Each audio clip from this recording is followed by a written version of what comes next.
আচ্ছা, এটা আমার হচ্ছে হলুদ ভর্তা। হলুদ ভর্তা কেমন হয়েছে তোমরা অবশ্যই বলবে। আর এটা শাহিনুর সিদ্দিকা আইডি থেকে শাহিনুর আপু তোমাকে বলছি, তোমার লঙ্কা ভর্তা ভীষণ লোভনীয়, তুমি লোভ ধরিয়ে দাও লঙ্কা ভর্তা বানিয়ে। আমি তোমাকে আজকে লোভ দেখাতে চাই শাহিনুর আপু, হলুদ ভর্তা বানিয়ে।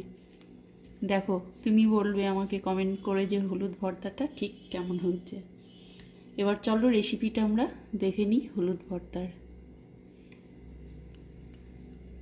অপূর্ব হয়েছে এবং খেতেও কিন্তু গরম ভাতের সঙ্গে দুর্দান্ত হয়।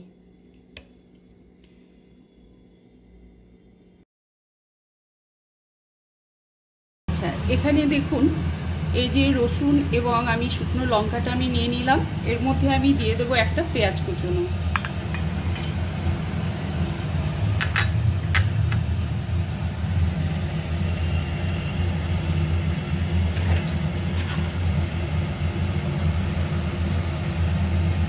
এবং সেই সঙ্গে দিয়ে দেব একটু লবণ।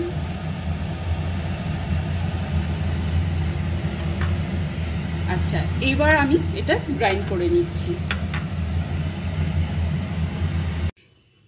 এই যে লঙ্কা ভর্তাটা আমি গ্রাইন্ডারে গ্রাইন্ড করে নিলাম। এরপরে এর মধ্যে মিশিয়ে দেব যেটা, সেটা হচ্ছে সরষের তেল।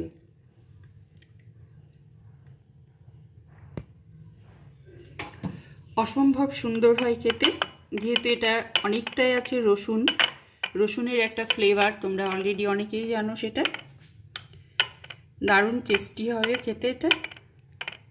এবং সেই সঙ্গে মাংস।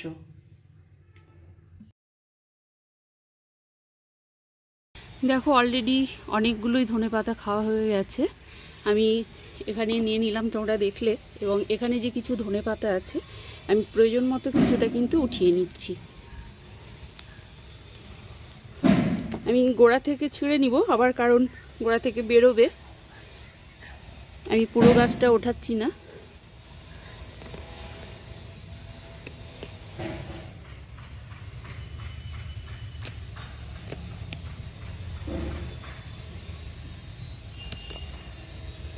দেখো এইভাবে যে ধনেপাতাগুলো আছে আমি দেখো এখানে বেশ কিছু নিয়ে নিলাম, একদম গাছের টাটকা যে ফ্রেশ ধনেপাতা। এটাই অ্যাডভান্টেজ দেখো, নিজের বাগানে লাগিয়ে এই যে প্রয়োজন মতো যে আমি পেয়ে যাচ্ছি হাতের কাছে, এটাই কিন্তু অনেক সুবিধে, এটাই অ্যাডভান্টেজ বলো। এবং এই যে তোমার রাসায়নিক সার ছাড়াই এই যে আমি খেতে পারছি, এটা কিন্তু অনেকটা বড় পাওনা। এভাবে তোমরা কিন্তু অনায়াসেই কিন্তু বসাতে পারো এবং তোমরা ইজিলি কিন্তু প্রয়োজন মতো গাছ থেকে নিয়ে নিতে পারো। দেখো বন্ধুরা, আমার ধনেপাতার যে চাটনিটা সেটা কিন্তু রেডি হয়ে গেছে। আমি জার থেকে নিয়ে নিয়েছি দুটো সেপারেট জায়গায়, কেননা এটা জাস্ট ইউজ হবে, এখন খাওয়া হবে। এবং এটা আমি ফ্রিজে এখন আপাতত রেখে দিচ্ছি, এটা শেষ হবে তারপরে তখন এটা খাওয়া যাবে। ভীষণ ভালো লাগে খেতে। এরপরে আমি যেটা করব দেখো, এর মধ্যে দিয়ে দেব সর্ষের তেল। আচ্ছা দেখো, এর মধ্যে সর্ষের তেল দিয়ে দিলাম। এবার যেটা করব, এখানে দেখো লেবু রাখা আছে কেটে, এটা আমার ছাদ বাগানের গাছের লেবু। দেখো কত রসালো, প্রচুর রস। দেখো আমি এখানে লেবুটা চিপে দিচ্ছি। এবং যে যার প্রয়োজন অনুযায়ী পরে কিন্তু আবার নেবে। যেহেতু এটা ফ্রিজে রাখবো, লবণ থাকলো, তেল এবং এই যে লেবুর রস, এটা একটু প্রিজারভেটিভের কাজ করে, অতএব খারাপ হবার সম্ভাবনাও থাকে না। দেখো আমার ধনেপাতার চাটনি কিন্তু রেডি হয়ে গেল। আশা করি তোমরা কিন্তু এভাবে খাও না, ধনেপাতা অন্যভাবে তোমরা খাও দেখি। যারা কখনো খাওনি এভাবে, তারা কিন্তু অবশ্যই একবার খাবে। এটা গরম ভাত এবং রুটির সঙ্গে অনবদ্য। রুটির সঙ্গে তোমরা যদি এটা খাও, মানে কি বলবো তোমাদের, একদম তরকারি বা কোনো সবজি কোনো কিছুর একদম দরকার নেই, এটা দিয়ে কিন্তু রুটিটা অনায়াসেই খাওয়া হয়ে যায়। খুব সুন্দর হয় খেতে। আমি কি কি উপকরণ দিয়েছি তোমাদের তো অলরেডি আমি দেখিয়ে দিয়েছি, তোমরা একটু ভালো করে একটু দেখে নিও, স্কিপ করো না। এবার যে যার প্রয়োজন অনুযায়ী আর কি লেবুর রসটা নিয়ে নিতে পারবে।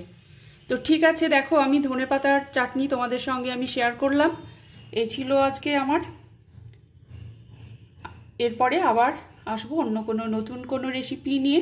তোমরা ততক্ষণ খুব খুব ভালো থেকো, সুস্থ থেকো এবং সবুজের সঙ্গে থেকো। আপনারা সকলেই খুব খুব ভালো থাকুন, সুস্থ থাকুন এবং সবুজের সঙ্গে থাকুন। আচ্ছা, আমি রসুনের কোয়া এবং কাঁচা লঙ্কা দিয়ে দিলাম। এবার যেটা করব দেখো, এর মধ্যে আমি দিয়ে দেব লবণ।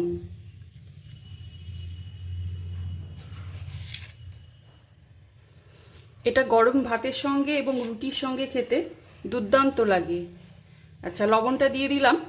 বাকি যে ধনেপাতা কুচনো আছে আমি কিন্তু সেটা দিয়ে দেব জারের ভেতরে।